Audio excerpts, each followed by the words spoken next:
We are going to fund programs that make America stronger or safer or more prosperous. We're going to pay for things that make sense for the United States. The United States government is not a charity. It is not a global charity. Let's withhold minerals to US. That is it. If they don't give us money, let's not give them minerals. But the reality is they take our minerals, but say while we're withdrawing funding. No, we're... So... Bro, it's getting heated. So I think when Gaten McKenzie said the ANC loves to play with fire, I think this is what he really meant.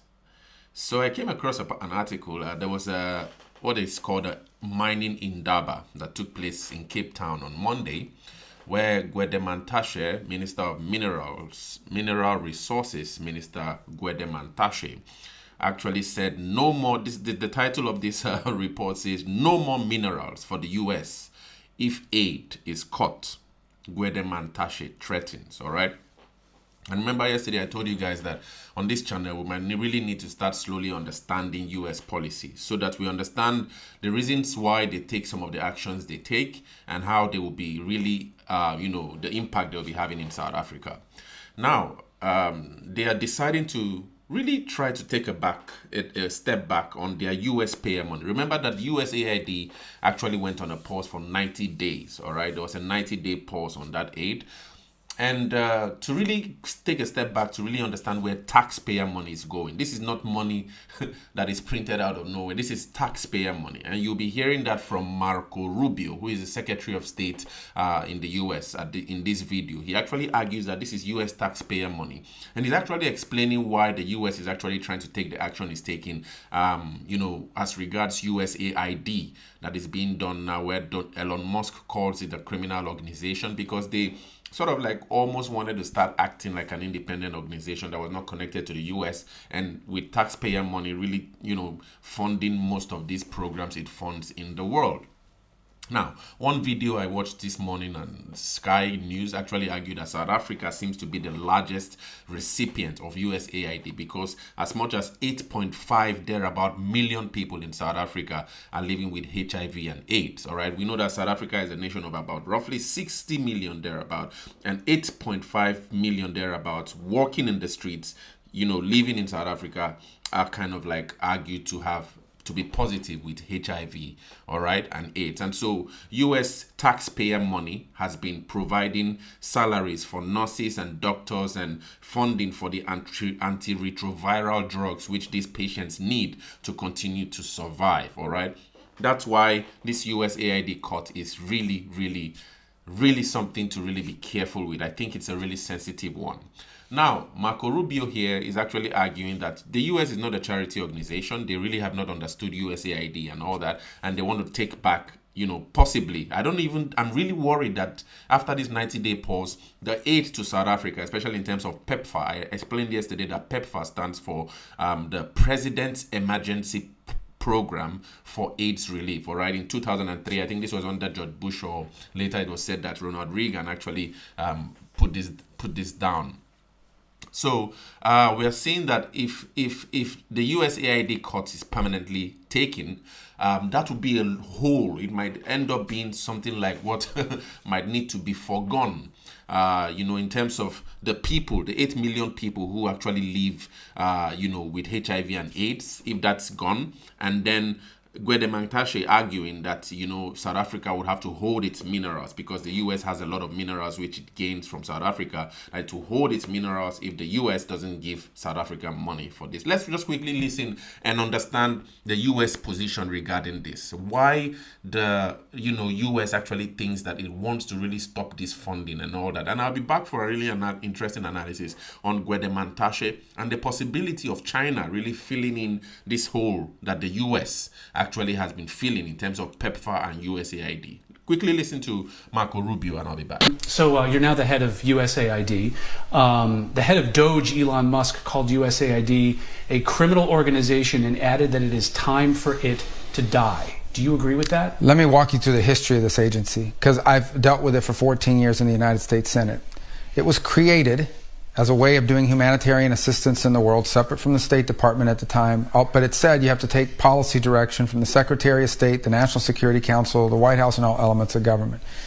They have basically evolved into an agency that believes that they're not even a U.S. government agency, that they are a global charity, that they take the taxpayer money and they spend it as a global charity, irrespective of whether it is in the national interest or not in the national interest. One of the most common complaints you will get if you go to embassies around the world from State Department officials and ambassadors and the like is USAID is not only not cooperative, they undermine the work that we're doing in that country. They are supporting programs that upset the host government for whom we're trying to work with on a broader scale and so forth. So they're completely unresponsive. They just don't consider that they work for the U.S. They just think they're a global entity and that their master is the globe and not the United States. And that's not what the statute says, and that's not sustainable. President put a pause on all foreign aid. We found a lot of cooperation in the State Department, and we have issued dozens and dozens of waivers. As we go through all the foreign aid programs in the Department of State, the ones that make sense, we issue a waiver, they go back on. We've already done it for dozens of programs. And you'll be issuing more waivers soon? And we'll be doing so. For example, we did it today for some of the migrant flights that are going out of Panama. It's in our national interest to help them deport people that are headed towards the United States back to their home countries. And we'll issue some here today in El Salvador because they do a lot of cooperation with us on stopping drugs and stopping migration and so forth. So we're going through it at the State Department portion of foreign aid. We find cooperation. State Department people have been great, and we're issuing waivers and we're getting input and it's working. We go to USAID, which is a big chunk of foreign aid, $40 billion or so. They're completely uncooperative. They won't tell you what the programs are. They refuse to answer questions. They try to push through payments. Even after the executive order, they were still trying to push money through the system. Can it be reformed, or does it need to die? Well, that was always the goal, was to reform it. But now we have rank insubordination. Now we have basically an active effort where their basic attitude is, we don't work for anyone. We work for ourselves. No agency of government can tell us what to do. So the president made me the acting administrator. I've delegated that power to someone who's there full time, and we're going to go through the same process at USAID as we're going through now at the State Department. I think this is not about getting rid of foreign aid. There are things that we do through USAID that we should continue to do that makes sense. And we'll have to decide, is that better through the State Department or is that better through something, a reformed USAID? That's the process we're working through. There are things that are happening at USAID that we should not be involved in funding, or that we have a lot of questions about, but they're completely uncooperative. So we had no choice but to take dramatic steps to bring this thing under control. So it could exist in the future, USAID. Well, the aid, I think it's important to separate USAID from aid programs, okay? Because everybody's acting like somehow these aid programs are impossible without an agency. It's very process-oriented. I mean, do you think that we'll still be the most generous nation on earth at the end of this process? I think we'll be the most generous nation on earth, but we think we're going to be the most generous nation on earth in a way that makes sense, that's in our national interest. We are going to fund programs that make America stronger or safer or more prosperous. We're going to pay for things that make sense for the United States. The United States government is not a charity. It is not a global charity. There are a lot of global charities. If you want to be involved in global charities, go join a global charity, raise private money, and spend it on whatever you want. But this is taxpayer money. It's not my money. It's not their money. It's our money. It's taxpayer money. And we have an obligation, if we're going to do foreign aid, to do it in a way that makes sense, that doesn't support our enemies, and that actually is aligned with, makes sense within the context of our foreign policy. And the people at USAID, at the top levels especially, have been completely uncooperative. They don't view themselves that way. They're insubordinate. They refuse to provide access. They refuse to provide information. Not now. They don't provide access to Congress. Go to members of the Senate who have tried to get answers from USAID, and they tell them, we're not going to tell you anything. We don't work for you. We don't work for state. We don't work for the president. We don't even work for America. We work for ourselves. That's not going to continue. But the next point here he makes is actually the possibility of China, especially in terms of South Africa, but this is globally now, China stepping in to really fill the gap that USAID has been filling for many countries, and in this case, South Africa. Now that South Africa is part of BRICS, and China is also part of BRICS, all right, and Russia and these other countries. The question now is, would the BRIC countries, especially China, be able to fill in the gap that the USAID has been filling, helping for the South Africans living with HIV and other aspects of support that USAID or USAID generally assists South Africa? Will China be able to fill in that gap? This is what Marco Rubio has to say regarding that sensitive question. Do you get the sense that during this pause, or are you concerned during this aid pause, that China could come in and fill the vacuum with their influence operations? No, I mean, first of all, they don't do that now. If they did, they'd be out there competing with us in these places. But my point is this, even if they did that, why would we fund things that are against our national interest or don't further our national interest, whether China's there or not? If China wants to waste their money on something that's against their national interest, go ahead and do it. We're not going to do it. It makes no sense for us to be involved in things that undermine what is important to America or that don't further what is important to America.